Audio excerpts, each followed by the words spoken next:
Subhanahu wa taala dengan hati yang penuh keikhlasan semata mengharapkan ridha Allah, maka orang itu akan merasakan kenikmatan yang dimana kenikmatan itu melebihi daripada kenikmatan-kenikmatan yang ada di dunia. Maka ketika seseorang itu berzikir mengingat Allah Subhanahu wa taala, maka sesungguhnya kita itu, orang itu sedang bercinta kepada Allah. Orang itu sedang berbicara kepada Sang Khalik Allah Subhanahu wa taala.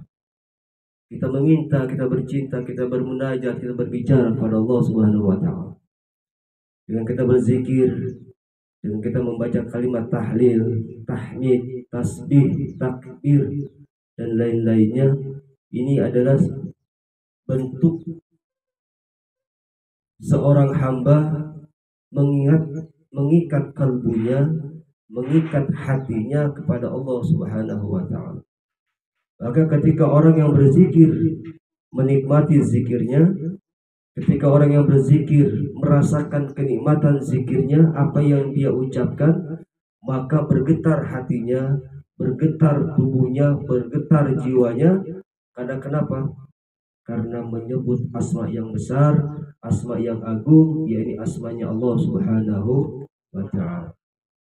Maka orang yang berzikir ketika sudah merasakan kenikmatan berzikir kepada Allah, maka tidak ada lagi perkataan-perkataan selain zikir kepada Allah. Hatinya fokus kepada Allah, pikirannya fokus hanya kepada Allah, matanya fokus kepada Allah, dan seluruh anggotanya menghadap kepada Allah Subhanahu wa ta'ala.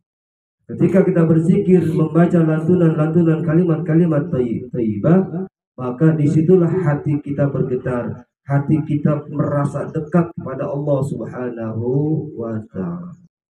Makanya ketika kita berzikir, kalau kita masih bisa berbicara dengan satu dan yang lainnya, masih bisa tengok kiri dan kanan, maka zikirnya adalah zikir yang sia-sia.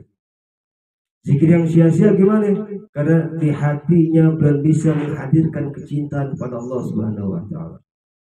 Begitupun kita ketika membaca salawat kepada baginda Rasulullah sallallahu alaihi wasallam, lisan kita ini dibasahi dengan kalimat-kalimat salawat. Kita membaca salawat kepada baginda Rasulullah sallallahu alaihi wasallam. Berarti orang yang membaca salawat adalah orang yang mencintai dan dicintai oleh baginda Rasulullah.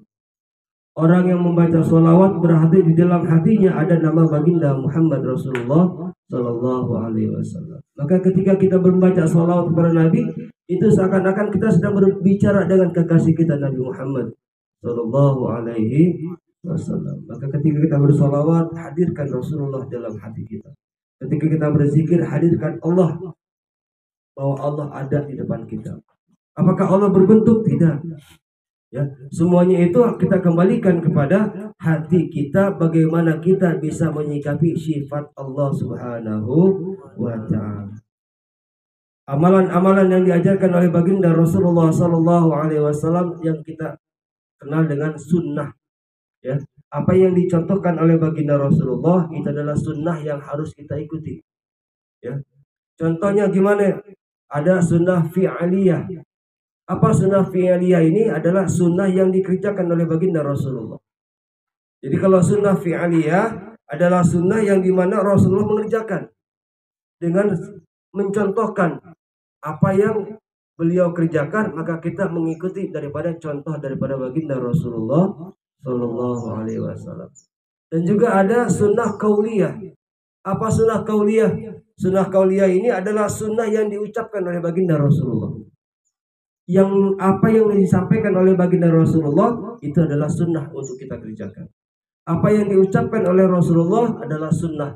Maka ada sunnah fi'aliyah, ada sunnah qauliyah. Lalu yang ketiga, ada sunnah takriri. Ada sunnah takriri. Apa sunnah takriri? Sunnah takriri ini adalah sunnah yang dimana Rasulullah nggak ngerjain, yang dimana Rasulullah nggak ngucapin, tapi bagus dan dianjurkan oleh baginda Rasulullah sallallahu alaihi wasallam. Jadi ada sunnah fi'liyah, ada sunnah qauliyah, ada sunnah takriri. Ya, ini kalian harus mengetahui. Begitupun dalam berzikir. Di saat kita berzikir kepada Allah Subhanahu wa taala, banyak ya kalau orang yang menikmati berzikir, ya terkadang larut dalam zikirnya, seluruh anggotanya bisa bergerak. Seluruh anggotanya bisa bergerak. Kenapa? Kenikmatan menikmati zikir, menikmati menyebut asma Allah Subhanahu wa ta'ala. Ada nggak yang zikir? La ilaha illallah. Ada juga la ilaha illallah. La ilaha illallah. Sunnahnya gimana? Disunahkan para ulama mengajarkan kepada kita zikir itu la ilaha illallah. La ilaha illallah. La ilaha Ada juga yang mengajarkan la ilaha illallah. La ilaha illallah. Ya, jadi la ilaha atas, kanan, kiri, atas, bawah. Ada yang mengajarkan la ilaha illallah. Ada juga la ilaha illallah. Itu yang diajarkan oleh guru-guru kita. Bagaimana kalau nggak dilaksanain, ya nggak apa-apa. Yang penting bacanya la ilaha Bahkan ketika orang itu larut dalam zikir, ada juga la ilallah sampai badannya bergoyang, bergetar. Kenapa? Menikmati zikir. Bahkan sampai ada yang la ilaha illallah itu biasa toreko tuh. Ya itu biasanya toreko zikir. La ilallah. La ilallah. Tapi enak jujur. Pernah ngikutin kayak gitu, ya merasakan mengikuti zikir kayak gitu, ternyata memang subhanallah kenikmatannya. La ilallah. Sampai badan kita ini goyang, nggak kerasa, keringatan bercucuran terus, nikmat kayak gitu. Nggak kerasa. Kalau kita dibawa zikir gitu, zikir lama amat sih ini. Ya kayak gitu kan, ini zikir apaan sih ini? Tapi kalau kita udah cinta sama sesuatu amalan enak. Kalian cinta sama seseorang, ya asal cinta sama ceweknya. Apa yang ada di ceweknya, apa yang ada di pacarnya, kelihatan indah nggak? Kelihatan indah nggak? Indah, walaupun pengkor juga. Ya pacar kita pengkor kakinya nih, mohon maaf. Tapi karena kita cinta, kelihatannya bagus nggak? Bagus aja. Malah itu yang gue demen, yang pengkornya gue demen, misalnya kayak gitu kan misalnya. Si Pari suka sama seseorang, itu ceweknya matanya pucuk sebelah misalkan. Tapi karena memang udah cinta, kata Apin, Ri, lu kagak salah lihat, Ri. Emang kenapa? Cewek udah pucuk sebelah, udah busikan lagi, udah korengan misalkan ya. Tapi memang karena cinta, gimana? Indah aja. Mau dibilang jelek kek, mau dibilang picek kek, tapi dasarnya karena cinta akan rasain indah. Makanya cinta bisa membutakan kita. Nah, gitu pun kita cinta kepada Allah Subhanahu wa taala, apa yang Allah perintah ini, atau Allah zikir biar benar. Kata Allah sholat biar benar. Kata Allah harus ibadah puasa biar benar. Karena landasannya cinta. Kalau orang udah cinta itu segala-galanya indah. Tapi cinta belum dikatakan cinta kalau belum ada 3 unsur. Belum bisa dikatakan cinta kalau belum bisa memenuhi 3 unsur. Yang pertama, unsur istiqomah. Apa istiqomah? Istiqomah itu setia selalu ada. Itu istiqomah. Yang kedua, hikmat. Apa hikmat? Ketika orang yang kita cintai butuh, dia selalu ada. Apin, ini dong. Wah, siap. Apalagi cinta sama guru, Pin, ke rumah, siap guru, siap kiai.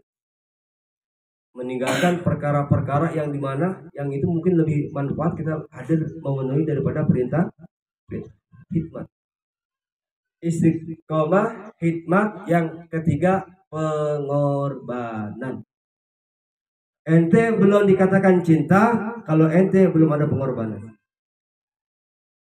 Ente suka sama seorang wanita jauh karena cinta, ente datang nggak? Ente datengin malam-malam juga, hujan-hujanan ente datengin. Apa itu pengorbanan? Bukan? Pengorbanan baik segi waktu, pengorbanan segi materi dan lain. Pokoknya udah pas ketemu ternyata dia lagi berdua sama orang lain. Masya Allah. Patah hati itu Fahri. Bila kau bertemu aku. Ya, Fahri kan kayak gitu kemarin. Kalau nangis, wah nangis Bombay Fahri. Pojokan. Berlumpur tubuh ya Allah. Ri kenapa Ri? Kamu syukur dikoyak asal. Ya Allah. Jadi gitu. Jadi ketika kita mencintai sesuatu, maka semuanya itu landasi mengharapkan dari Allah Subhanahu wa taala. Kita zikir karena Allah, salawat karena Allah, dan mengharapkan syafaat daripada baginda Rasulullah sallallahu alaihi wasallam.